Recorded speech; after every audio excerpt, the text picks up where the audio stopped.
सूत जी बोले कि पार्थिव प्रतिमा का पूजन सदा सभी मनोरथों को देने वाला है तथा दुख का तत्काल निवारण करने वाला है।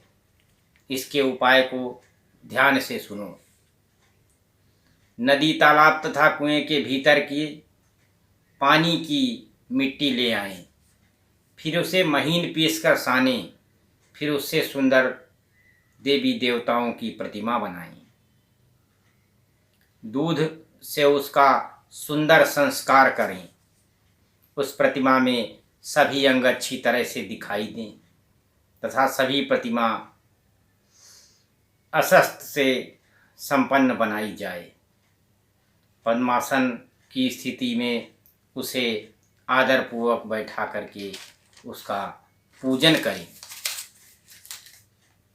गणेश जी की, भगवान सूर्यदेव की, विष्णु भगवान की, दुर्गा जी की और शिव जी की प्रतिमा का द्विज सदा भगवान शंकर के शिवलिंग को मिट्टी का बनाकर 16 उपचारों के द्वारा पूजन करें तथा फूल मंत्र पाठ पूर्वक अभिषेक करना चाहिए। अगहनी चावल से नैवेद्य तैयार करें। सारा नैवेद्य एक पाव मिलाकर के होना चाहिए। किसी बाहरी मनुष्य द्वारा स्थापित शिवलिंग के पूजन के लिए शेर भर नैवेद्य होना चाहिए। देवताओं द्वारा स्थापित शिवलिंग के लिए 3 शेर से अधिक नैवेद्य अर्पित करना उचित होता है। स्वयं प्रकट हुए शिवलिंग के लिए 5 शेर नैवेद्य अर्पित करने से पूर्ण फल की प्राप्ति होती है। इस प्रकार से 17 बार पूजा करने से ब्राह्मण सत्यलोक को प्राप्त कर लेता है और भी अन्य वर्ण के लोगों को भी उत्तम लोक की प्राप्ति होती है। शिवलिंग में गंध लगाने से पुण्य की प्राप्ति होती है। नैवेद्य मिठाई आदि अर्पित करने से आयु बढ़ती है।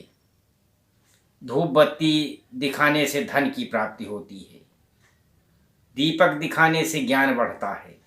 इसके अतिरिक्त नमस्कार और संपूर्ण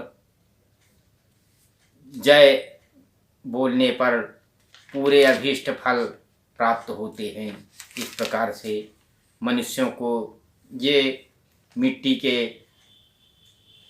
भगवान की मूर्तियाँ विभिन्न प्रकार के बना करके उनके पूजन की विधि बताई गई है।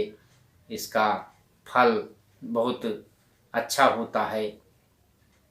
देवालय में स्थापित जो मूर्तियाँ हैं उनकी अपेक्षा जो मिट्टी की बनाई गई मूर्तियाँ होती हैं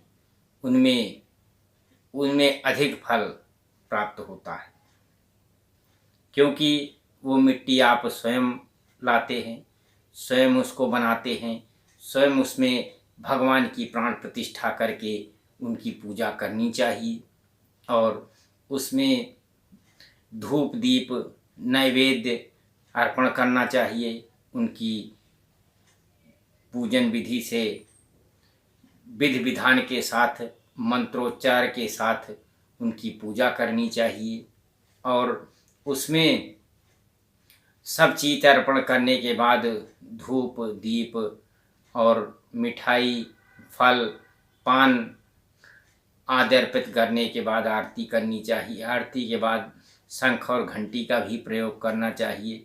शंख घंटी के प्रयोग के बाद आपको उनका पूर्ण पूजन करने के बाद उनका विसर्जन भी करना चाहिए और विसर्जन करने के बाद उस मिट्टी की मूर्ति को विसर्जित कर देने का ही विधान है।